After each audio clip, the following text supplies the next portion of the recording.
মিথ্যা আশ্বাস ও মুসলিম রাজনীতির নৈতিকতা।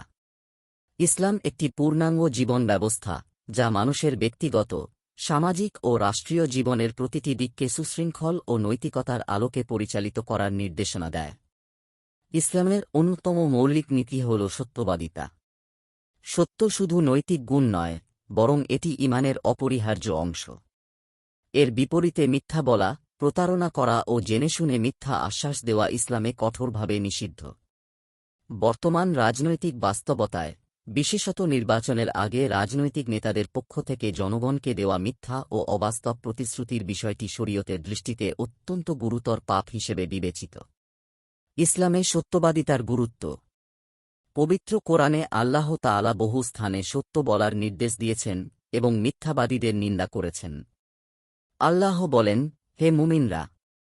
আল্লাহকে ভয় করো এবং সত্যবাদীদের সঙ্গে থাকো। সূরা তাওবা আয়াত ১১৯। এই আয়াত স্পষ্টভাবে প্রমাণ করে যে সত্যবাদিতা শুধু ব্যক্তিগত গুণ নয়, বরং এটি একটি সম্মিলিত সামাজিক দায়িত্ব। রাজনীতি যেহেতু সমাজ পরিচালনার অন্যতম গুরুত্বপূর্ণ মাধ্যম, তাই সেখানে সত্যের গুরুত্ব আরও বেশি। আরেক আয়াতে আল্লাহ তাআলা বলেন, মিথ্যা রটনা তো তারাই করে, যারা আল্লাহর আয়াতগুলোতে বিশ্বাস করে না। সূরা নাহল আয়াত ১০৫। আয়াত থেকে বোঝা যায়, মিথ্যা বলা ঈমানের দুর্বলতার পরিচায়ক। প্রতিশ্রুতি আমানত। ইসলামে প্রতিশ্রুতি দেওয়া এবং তা রক্ষা করা আমানততুল্য। তাই কোনো প্রতিশ্রুতি দিলে তা রক্ষা করা আবশ্যক। আল্লাহ তাআলা বলেন, আর তোমরা অঙ্গীকার পূর্ণ করো, নিশ্চয়ই অঙ্গীকার সম্পর্কে জিজ্ঞাসা করা হবে। সূরা বনী ইসরাইল আয়াত ৩৪। নির্বাচনের সময় রাজনৈতিক নেতারা জনগণের কাছে যেসব প্রতিশ্রুতি দেন তা শুধু কথার কথা নয়, বরং তা একটি অঙ্গীকার যার জন্য দুনিয়া ও আখিরাতে জবাবদিহি করতে হবে। মিথ্যা আশ্বাসের ভয়াবহতা। রাসূলুল্লাহ সাল্লাল্লাহু আলাইহি ওয়াসাল্লাম মিথ্যা বলা ও প্রতিশ্রুতি ভঙ্গ করাকে মুনাফিকের সুস্পষ্ট আলামত হিসেবে উল্লেখ করেছেন। তিনি বলেছেন, মুনাফিকের লক্ষণ তিনটি: যখন কথা বলে মিথ্যা বলে, যখন প্রতিশ্রুতি দেয় তা ভঙ্গ করে এবং যখন আমানত রাখা হয় খিয়ানত করে। সহিহ বুখারী হাদিস ৩৪। হাদিস অনুসারে নির্বাচনের আগে জেনেশুনে মিথ্যা আশ্বাস দেওয়া একজন মুসলিমের চরিত্রের সঙ্গে সম্পূর্ণ সাংঘর্ষিক। এতে মিথ্যা বলা ও প্রতিশ্রুতি ভঙ্গ করার গুনাহ হয়। অন্য হাদিসে রাসূলুল্লাহ সাল্লাল্লাহু আলাইহি ওয়াসাল্লাম বলেছেন, যে ব্যক্তি আমাদের সঙ্গে প্রতারণা করল, সে আমাদের অন্তর্ভুক্ত নয়। সহিহ মুসলিম হাদিস ২৯৪।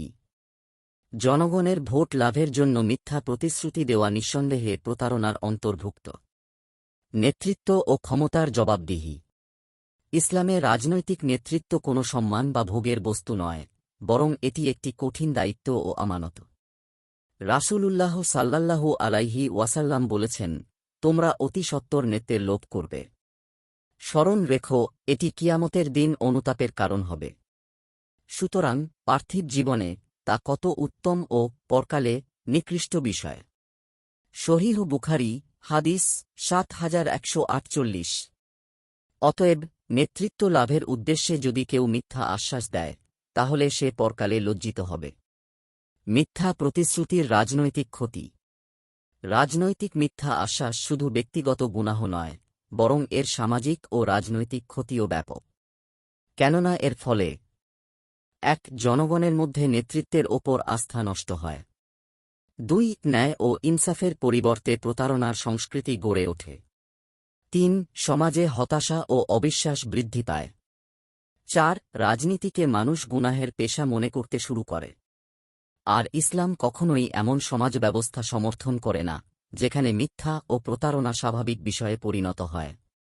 শরীয়তের দৃষ্টিতে নির্বাচনী মিথ্যা আশ্বাস।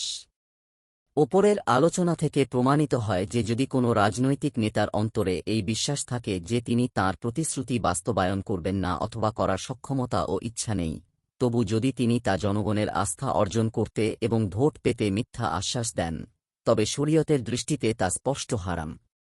কেননা এটি মিথ্যা, প্রতারণা, প্রতিশ্রুতি ভঙ্গ ও আমানতের খিয়ানত ইত্যাদি গুনাহের পরিমণ্ডিত। তবে যদি কেউ সদিচ্ছা নিয়ে বাস্তব সক্ষমতার ভিত্তিতে প্রতিশ্রুতি দেন এবং পরে অনিচ্ছাকৃত বাধার কারণে তা পূরণ করতে না পারেন তাহলে তাঁর গুনাহ হবে না। একজন মুসলিম রাজনীতিবিদের উচিত সত্যবাদিতা, স্বচ্ছতা ও বাস্তবতাকে অগ্রাধিকার দেওয়া। ইসলাম এমন নেতৃত্ব চায় যারা কম কথা বলবে কিন্তু সত্য বলবে, যারা প্রতিশ্রুতি কম দেবে কিন্তু তা রক্ষা করবে। আল্লাহ তাআলা আমাদের সবাইকে সত্যের ওপর অবিচল থাকার এবং আমানত সঠিকভাবে আদায়ের তৌফিক দান করুন। আমিন। নিয়মিত ইসলামিক এবং স্বাস্থ্য বিষয়ক ভিডিও পেতে লাইক, কমেন্ট, ফলো এবং চ্যানেলটি সাবস্ক্রাইব করে পাশে থাকবেন। মহান আল্লাহ আপনাকে উত্তম যা দান করুক। আমিন।